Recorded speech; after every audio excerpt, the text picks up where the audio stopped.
Busca pega assim, quando a pessoa está mais caricata, assim, possível, evidentes, ela inventa de dar um print. É uma coisa impressionante. É. Eu já desisti desses prints dela já. Às vezes até ela dizendo uma das meses já. Aí ela inventa de clicar no já, onde você ainda está assim, ó, fazendo a ponta, assim. É triste. Eu sei que a beleza da pessoa, quando a pessoa é bonita, não tem muito. Agora não, né? veja que ela está super plena, né? Agora a gente que não vive, né? Mas faz outra. Ela se preparou para tirar o print, né? Aí a gente não. Tá aparecendo aqui o treco de transmissão. Que coisa.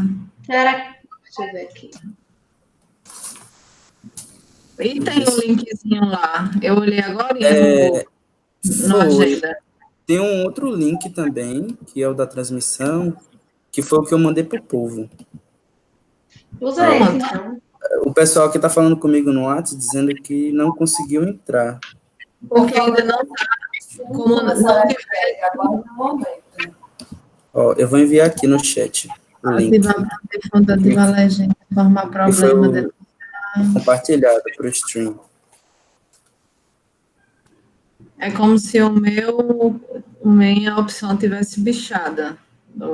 Isso é uma porcaria. Agora, eu entrei pelo celular naquele link que tu me mandou, Ju, e foi beleza. Eu entrei pelo do Calendar e agora eu testei pelo que você mandou no WhatsApp e foi tranquilo. Nas opçõezinhas, tá gravando já, mas não tem ativar streaming, como os outros tinham. Ativar default, quadro de comunicação, denunciar não sei o quê. Mas, menina, que diabo é isso? Stream. Deixa eu ver. Tá dizendo só o stream vai começar em breve. Mas será possível? Os meninos começaram a entrar, o Gabriel. Mas entraram pelo link, né? Pelo link, não pelo stream. Uma porcaria de configurações. Não, aqui está tudo habilitado.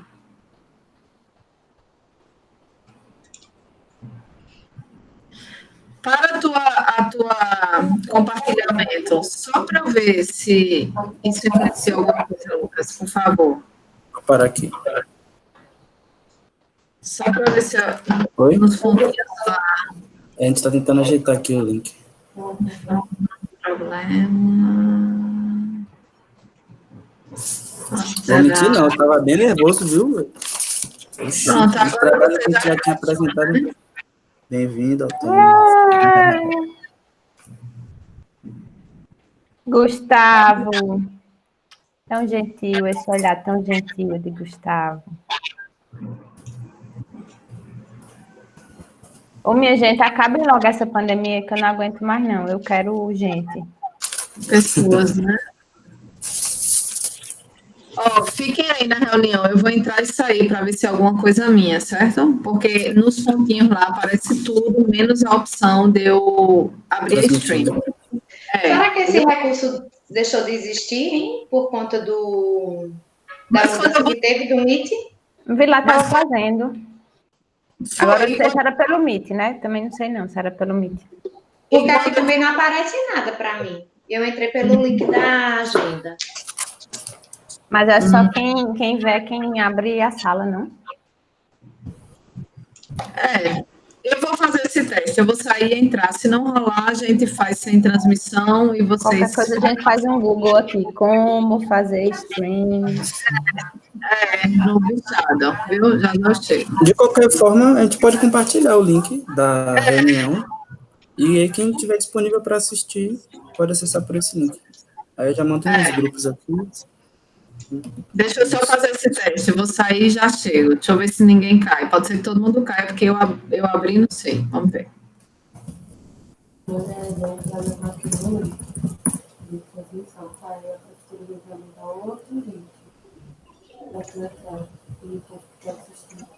Manda para mim, Lucas, o link. Uhum.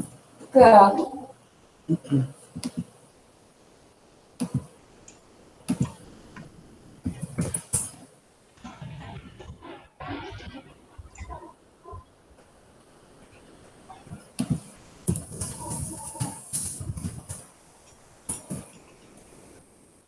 Tá ocupado aí?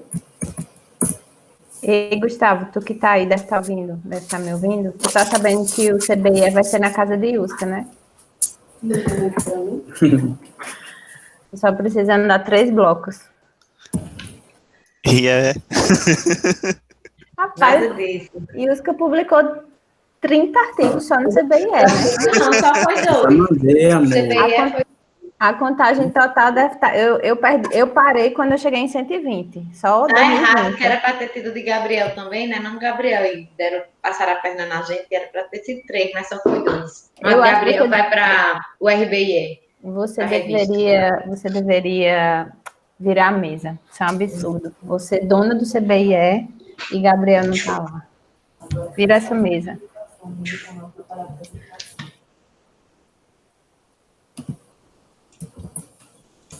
Minha gente, eu desisto. Vocês vão passando o link, eu vou adicionando aqui as pessoas sem problema, eu vou até passar para os grupos. Fica melhor. Cadê?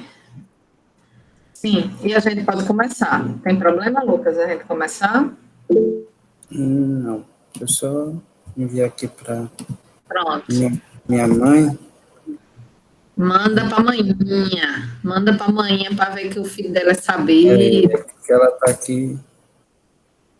Enfim, eu enviei 2, mas acho que é o mesmo. Manda esse do browser mesmo, vai. Uhum. Deixa eu ver quem tá aqui já. Márcia.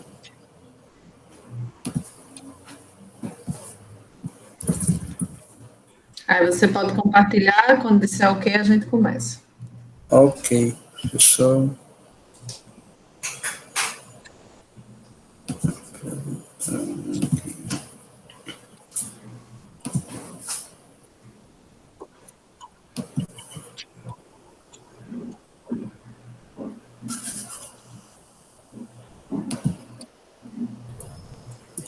Pronto, estou conseguindo ver. Tá em tela cheia? Tá. Vocês? Tá. Tá? Então, pronto. Pode começar, então? Podemos, sim. Pronto. Então, boa tarde a todo mundo que está aí, que está chegando, vou dando depois os boa tarde. A gente vai começar a defesa final do trabalho de conclusão de curso do aluno Lucas Fernando, pelo curso de Sistemas de Informação, com o título Avaliação de Adequação Funcional, Percepções e Tendências Observadas na Indústria de Software, que tem como banca avaliadora a professora Pasqualine Scaico e a professora Yuska Guiar. Então, Lucas, pelo regimento do curso, você tem 30 minutos para apresentar o trabalho e depois se abre para as arguições da banca. E aí eu vou pedir para todos os participantes que estiverem por aqui deixar os microfones no mudo e fechar as câmeras para a gente melhorar a conexão e a transmissão, certo? Obrigada, e aí, Lucas, fica à vontade. Tá certo. Bom, como explanado por Juliana, meu nome é Lucas Fernando Lopes da Silva.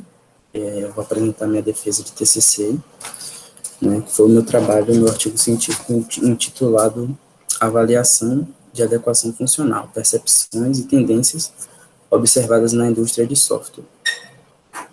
Bom, eu trago nesse primeiro slide uma informação com relação ao crescimento, né, do setor de TI no mundo. Né, ele cresceu em 2019 em cerca de 5%, né, e o mercado no Brasil também aumentou cerca de 10,5% nesse mesmo período, atingindo uma receita aproximada de 161 bilhões, né, se considerados os mercados de software, serviços, hardware e também as exportações do segmento, né, o que apontou um estudo do Mercado Brasileiro de Software, Panorama e Tendências 2020, publicado pela ABS, né, Associação Brasileira das Empresas de Software. Bom, em paralelo a isso, o uso de softwares, né, para a realização de atividades diárias, elas também têm crescido bastante, né, mostrando-se cada vez mais indispensável para negócios, né, para a área do entretenimento, para a área da saúde, para a área da educação. Então, a gente tem uma diversidade grande de áreas, né, então, esse cenário, ele é caracterizado justamente por conta dessa necessidade dos softwares estarem adaptados, né, a essa questão de diferentes contextos onde eles vão estar sendo inseridos, né, essa diversidade aqui de perfis de usuários, então a gente tem uma carga de usuários com perfis bem diferentes, e ainda prover essa intercomunicação, né, entre dispositivos diversos, né. Hoje a gente tem uma série de dispositivos que são disponibilizados no mercado, né, com diversos tipos de sistemas operacionais também. Então, a fim de garantir que esses produtos eles realmente estejam adequados a esses contextos e essas demandas de usuários e garantir essa intercomunicação, eles precisam passar por um processo de avaliação, certo? E aí a gente está trabalhando diretamente em cima da área de garantia de qualidade, né? E a garantia de qualidade, ela pode ser compreendida como a definição de processos e padrões que devem levar a produtos, né, de alta qualidade. E aí, com relação a padrões, nós temos a ISO IEC 25010, né, onde são descritos atributos de qualidade de software, certo? E aí a gente tem a presença da adequação funcional. E a adequação funcional, ela é um atributo que ele vai estar diretamente preocupado, né, com a efetividade, de fato, dessa adaptação que eu mencionei anteriormente, com relação a diferentes áreas, com relação a diferentes perfis de usuários e a intercomunicação entre esses dispositivos, né. Então, a ISO descreve a adequação funcional como o grau, né, em que um produto nele vai fornecer as funções, né, atendendo às necessidades declaradas no processo e implícitas, né, quando utilizada em um determinado contexto, né, no contexto onde aquela aplicação ela vai estar inserida, né. A adequação funcional ela é composta de 3 subcaracterísticas, né, que seria a completude funcional, né, que ela representa o grau em que esse conjunto de funções, né, vai cobrir todas as tarefas especificadas e os objetivos, né, a serem atingidos naquela aplicação. Então, ela se preocupa com a entrega de todas essas funcionalidades para a realização das tarefas, né.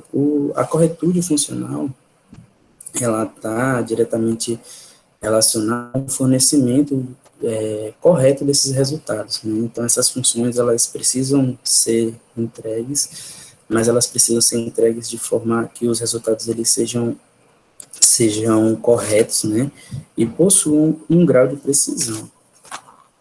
A adequação funcional propriamente dita é a terceira subcaracterística desse atributo, né, e ela representa o grau em que essas funções elas vão facilitar essa realização de atividades, né, a realização dessas tarefas e o atingimento desses objetivos, certo?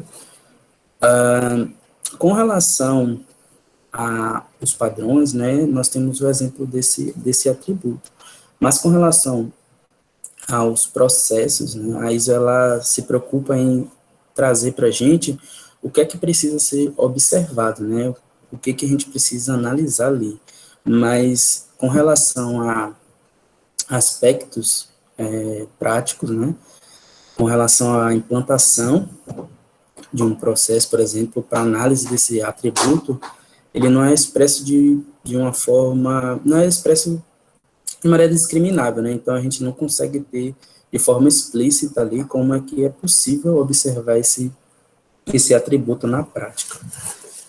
né, nos levando a uma escassez de informação em relação ao estado da prática de desenvolvimento e avaliação de qualidade de software, quando, né, o foco da observação é justamente a adequação funcional. Bom, as questões de pesquisa, né, que nortearam o trabalho foram essas 4, né. A primeira é com relação às etapas do processo de avaliação de adequação funcional, né, e como essa avaliação ela é conduzida. A segunda é com relação a quais os stakeholders envolvidos no processo de avaliação de adequação funcional. Bom, a gente pode entender stakeholder, né, como as pessoas ali, né, envolvidas, quem está envolvido no processo para atingir um determinado objetivo, que nesse caso seria essa avaliação de qualidade. Então, quais são os papéis que vão estar ali envolvidos para que isso aconteça, né? A terceira pergunta são as ferramentas que são utilizadas, né, para avaliar esse atributo. Finalizando com a quarta, que são as métricas que são adotadas como indicadores de qualidade, né, de adequação funcional. Então, é buscar entender de que forma eles conseguem medir, né, isso. Bom, a metodologia, a gente realizou um trabalho survey, certo? Realizando entrevistas com empresas do Brasil, né? E aí a gente quebrou esses passos para a realização do trabalho em 6 etapas. A primeira etapa foi o levantamento dos sujeitos da pesquisa, né? Então a gente levantou as empresas que iriam receber esse convite na etapa 2, né? Esses convites eles foram enviados para as empresas, solicitando que, no momento da entrevista, fosse fornecido um profissional que conhecesse e entendesse do processo de avaliação de qualidade dentro daquela empresa, né? E aí a gente conseguiu partir para a etapa 3, da realização das entrevistas, né? Onde elas aconteceram de forma remota, certo? Por videoconferência, a maioria delas ocorreu através do Meet e do Skype, né? Eles oferecem também a questão de gravação, então acabou sendo muito útil no processo, por conta da etapa 4, e ela consistiu na transcrição dessas entrevistas, né? Então a gente precisava desse material textual, escrito, para poder fazer uma análise, né, posteriormente. Então, essa etapa 4, ela constituiu da transcrição das entrevistas, né, que foi fundamental para a realização da etapa 5, que é a construção e a codificação do corpus, que eu vou dar uma explicadinha um pouco mais à frente, né. E aí, a partir dessa análise que foi feita na etapa 5, a gente partiu para 6, que foi, de fato, analisar esses dados e entender como a ferramenta que nós utilizamos para avaliação, ela viu esses dados também, né. Então, eu trago aqui a tabela geral das empresas, né, e, no total, foi possível, né, entrevistar 9 empresas, certo? E, de fato, não é um quantitativo grande de empresas, então torna mais difícil a gente conseguir generalizar os resultados, né, da pesquisa, mas de forma a reduzir, né, essa questão desse viés, nós diversificamos bastante essa questão do porte das empresas, então a gente conseguiu empresas de pequeno, médio e grande porte, certo? Para poder realizar essas entrevistas, né? Essas empresas, elas variaram na questão de escopo também, né? Então a gente teve empresas de escopo externo e de escopo interno, né? Os profissionais que estavam, perfil dos profissionais que foram entrevistados, né? Foram desde gerentes de qualidade até analista de teste, né? Então a gente teve um perfil de, por exemplo, diretores de tecnologia, gerente de projeto, então eram pessoas que entendiam de fato assim do processo. E aí, outro ponto foi a questão da localização dessas empresas. Então, a gente conseguiu empresas de 4 regiões diferentes, né, do país. Então, a gente conseguiu a região Nordeste, contemplar a região Nordeste, a região Sudeste, a região Sul e o Centro-Oeste também. A gente teve um exemplo de empresa de lá. Bom, a codificação do corpus, né, ela é referente à etapa 5, aquela etapa que eu tinha mencionado, que seria feita posterior à transcrição dessas entrevistas, né. E a ferramenta que a gente utilizou para fazer essa análise, né, textual foi o Iramutec, né, que ela tem essa característica, né. É uma ferramenta que ela tem o intuito de fazer realmente análises textuais, né. E o corpus, né, para que fique claro, ele é um conjunto de textos que constitui, né, esse objeto de análise, que no meu caso, né, no caso desse trabalho, foi composto pelos textos das entrevistas, né. Então, essa foi uma etapa que demandou uma adaptação da transcrição das entrevistas. Então, depois de transcrever, elas passaram por uma adaptação, porque a ferramenta, ela entende e vê esses textos de uma maneira muito específica. Então, ela precisa passar por um processo de lapidação, né, para poder a ferramenta ler corretamente esses dados. Dentre essas análises diversas que o Iramutec faz, a gente tem análise de similitude, e ela faz uma análise na similaridade, né, entre os discursos que estão sendo analisados, né. Ela traz também questões de estatísticas textuais, né, com relação à frequência de palavras, repetições, enfim, contagem de verbos. E o método de Reinert, que ele busca, né, através da análise ali, entregar qual o sentido, né, que aquele corpo de texto ele está querendo transmitir, certo? Bom, para a análise dos dados, né, que foi a nossa sexta etapa, é importante a gente entender que no trabalho, a percepção, né, ela foi dividida em percepções e tendências, né? Então, as percepções, elas estão diretamente relacionadas com a forma como essas empresas, elas entendem e conhecem esses conceitos relacionados à adequação funcional, certo? Então, com relação às percepções, né, eu trouxe esse gráfico, certo? Que é um gráfico de análise de similitude, né? E o gráfico, ele mostra essa similaridade, né, entre os discursos ou não. Então, assim, a análise que a gente faz em cima desse gráfico é com relação ao distanciamento, né, com relação ao eixo central. Então, quanto mais concentrado próximo ao eixo central ali desse gráfico, indica a maior similaridade entre os discursos que estão sendo analisados neste momento, certo? A gente pode fazer uma análise também com relação aos quadrantes, né? Então, se a gente tem palavras em quadrantes opostos, elas representam oposição, né, na questão do discurso. Então, a gente consegue entender essa diferença, né? Coisa que não ocorreu, né? A gente consegue perceber que as palavras, elas seguem uma linha de sobreposição. Essa sobreposição fica mais escura, certas palavras, em algumas áreas. Isso quer dizer que em diversos discursos essas palavras, elas foram ditas, né? Então houve essa repetição em mais de um discurso. Então, as cores desse gráfico, elas também são bastante importantes, porque a gente tem a presença apenas de uma cor, certo? E o Iramutec, ele faz uma diferenciação de cores quando existe uma diferença semântica, né, entre as palavras. Então, como a gente tem a presença de apenas uma cor, né, no gráfico, fica claro que realmente existe uma homogeneidade, né, com relação a esses discursos. Eles são muito semelhantes e são muito parecidos, né.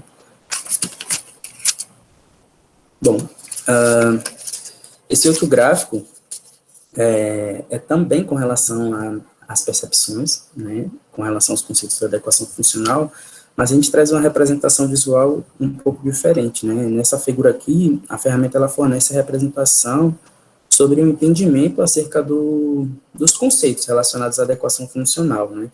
Então, o gráfico, ele dispõe as palavras por proximidade. Então, essas palavras, elas estão próximas nos discursos, certo? E as palavras que são maiores, elas aparecem mais ao centro, e são as palavras que tiveram maior repetição nos discursos. Então, a gente tem aqui, né, a evidência da palavra não, né, que foi a palavra mais mencionada. Desculpa. Foi a palavra mais mencionada, né, o que indica o não conhecimento com relação a esses conceitos, né. E a outra palavra bastante grande, que está muito próxima ao não, é a palavra teste, né, e ela está próxima dessa palavra porque normalmente o discurso, né, as respostas com relação à questão do desconhecimento, era sempre não a resposta, né, seguida de um discurso relacionado ao processo ali sobre os testes que eles usavam, o que eles realizavam na empresa, certo? Então, era sempre acompanhado dos testes que eles realizavam, né? Então, a gente tinha essa negação do não conhecimento, mas aí eles explanavam um pouco sobre quais testes eles realizavam dentro da empresa, mesmo sem ter relação direta com o atributo ao qual a gente está dando atenção, né? Como resultado, a gente percebe que não há uma verificação específica, né, da adequação funcional, ou pelo menos de forma completa, certo? Bom, as tendências, né, como eu havia dito, as percepções, elas são relacionadas ao conhecimento dessas empresas com relação aos conceitos, né, ao entendimento sobre esse conceito. E as tendências, a gente analisa elas de acordo com a forma como essas empresas elas avaliam, né, esse atributo cotidianamente, né, na prática. Então, esse gráfico, né, ele é gerado pelas perguntas que estão relacionadas ao processo de avaliação, certo? Então, com relação ao procedimento de análise, né, o processo, como a adequação é avaliada, a adequação funcional é avaliada, né, e as suas subcaracterísticas também. Então, esse gráfico ela girou em torno dessas questões, certo? Bom, os nós raízes aqui, né, são as palavras-chave do discurso. Então, são as palavras que elas tiveram maior repetição nos discursos, né, e essas ramificações, essas palavras ramificadas a partir dos nós, elas têm relação de proximidade ali no discurso. Então,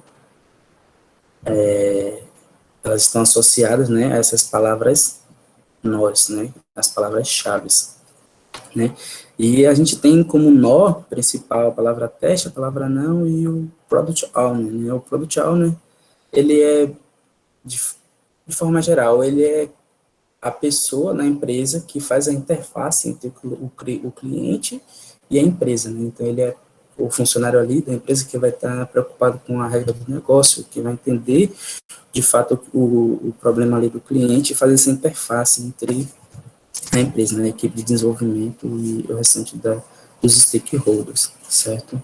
Então, a gente consegue inferir aqui, e pela presença da palavra não, muito forte novamente, né, ela aparece quando a gente questiona com relação à formalidade desse processo para avaliar essa subcaracterística, né, como é que eles avaliam isso e se elas são realmente medidas, né.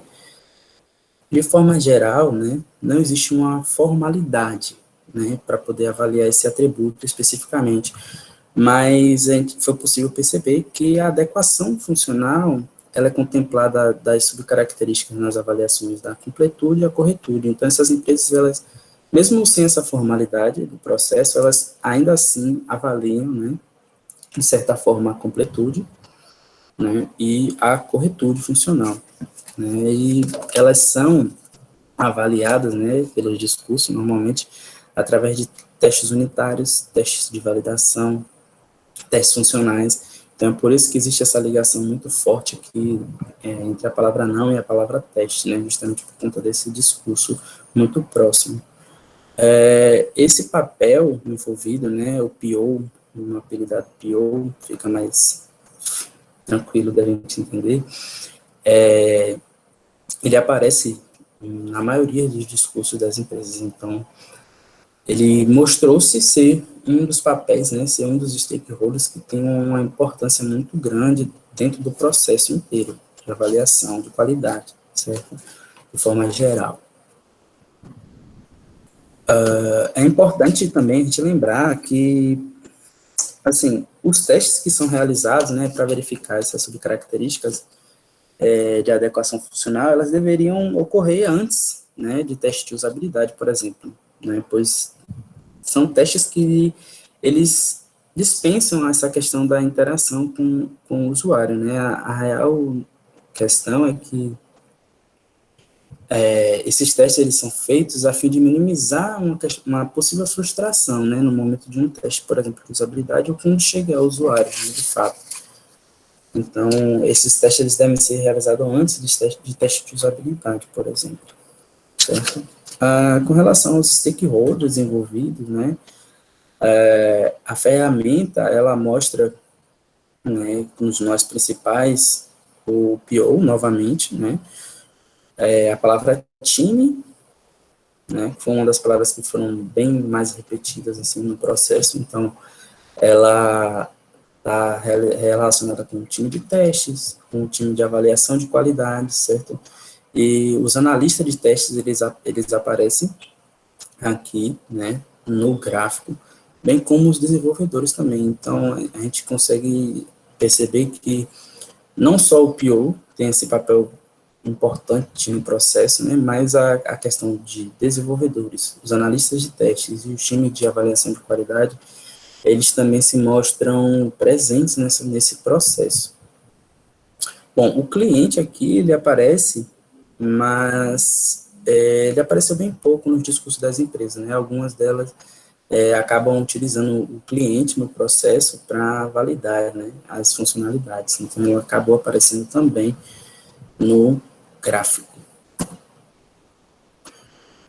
Com relação às tendências, o nó principal aqui, que seria a palavra usar, ela está bem próxima, ela tem uma relação bem forte com o Gira, né, que é uma ferramenta que foi mais citada, né, no discurso dos entrevistados. E o Gira, ele é uma ferramenta de gerenciamento de processo, né, ele não necessariamente ele é uma ferramenta específica ou voltada para avaliação desse atributo, né, ele é mais para um acompanhamento geral do projeto, né, mas como ferramenta ela foi a mais citada, né, durante o processo.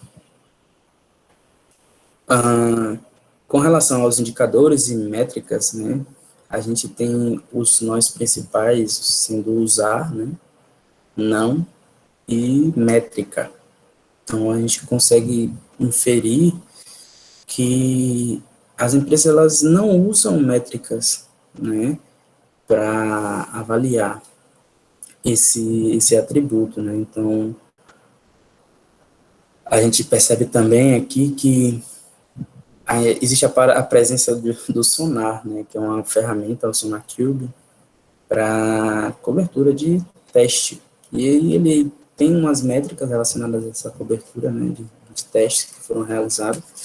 E algumas empresas elas acabam utilizando essa ferramenta, e aí ela acabou aparecendo também no gráfico, por estar relacionando ali nos discursos dos entrevistados, certo?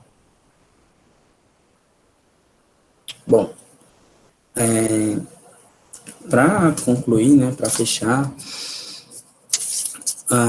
com relação ao processo de avaliação, né, foi possível perceber que existe uma ausência, né, essa ausência de padronização para avaliar esse atributo, né, embora as empresas elas avaliem, né, tenham esse cuidado de avaliar a questão da completude e a questão da corretude, né, como a gente percebeu durante a explanação.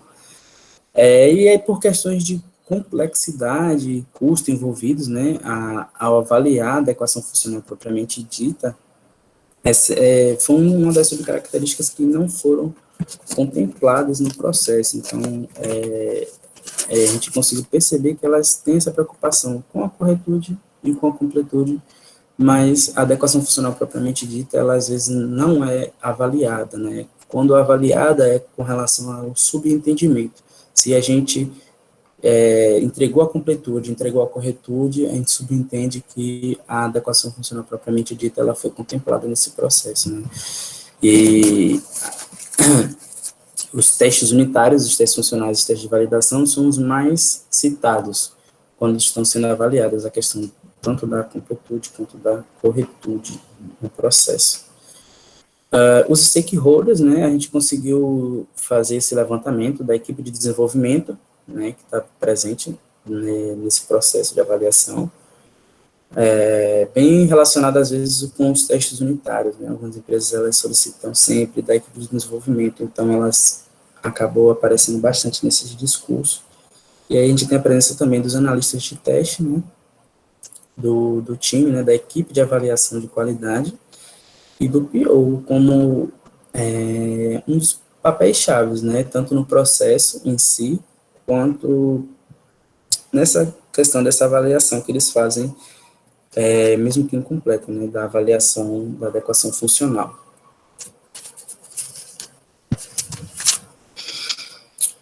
As ferramentas, né, a gente pôde concluir que o Gira ele acaba sendo a ferramenta mais utilizada no processo, por conta da cobertura, né, tanto da completude quanto da corretude. Então, o Gira ele acaba possibilitando para o gerente ali, né, para quem for fazer essa avaliação, que normalmente pelas empresas é o PO, né, a completude ela é avaliada como um checklist, né, de disponibilidade dessas funcionalidades. Então, essas funcionalidades elas foram entregues, e aí eles fazem um checklist. Se foi, ok, se não foi, vamos botar para frente e depois entregar, né. A corretude ela é verificada através de testes unitários, funcionais e testes de aceitação, né. Com relação aos indicadores e as métricas, né, como não é um processo formal para avaliar esse atributo, né, as empresas elas não utilizam métrica nem indicadores de qualidade nesse processo de avaliação. Bom, eu queria agradecer, certo? Primeiramente a minha família, porque sempre me apoiou bastante, né, se eu consigo terminar esse curso, foi por conta deles, então, também, né, claro que houveram pessoas bem próximas a mim que contribuíram com esse processo, mas primeiro eu queria agradecer a minha família, sempre foi meu suporte, né, principal. Queria agradecer a todos os meus amigos, né, que fizeram parte desse processo, e para mim, estar longe da minha família é uma coisa muito complicada, mas que acaba sendo minimizada, né, com a presença das pessoas que a gente gosta. Eu queria agradecer a Juliana também, minha orientadora, porque ela é uma mulher incrível, sabe? Me ajudou muito, não só com relação à questão de trabalho em si, né, mas me ajudou muito a me desenvolver, principalmente como pesquisador, certo? Agradecer também ao meu grupo de pesquisa, né, que é o Autônomos Digitais, então vocês aí, quando tiverem projetos, se liguem, tá certo? Me proporcionou experiências muito boas, né, ainda continua me proporcionando, né, a gente tem os trabalhos para terminar ainda, e foi uma experiência muito boa participar do grupo. E a banca examinadora, né, por fazer parte desse processo e trazer contribuições, né, para o trabalho, que é uma questão bem importante também. E gostaria de agradecer a todos que estão assistindo, certo? E é isso. Lucas, muito obrigada. Cronometricamente, 29 minutos dos 30 que você tinha, coisa linda. Quem vê disse que foi mentira, eu cronometrei aqui. Agora, eu queria agradecer, né, a participação de todos que estão aí na audiência, a audiência grande, a sala fisicamente ia estar cheia, é tão bom, essa aglomeração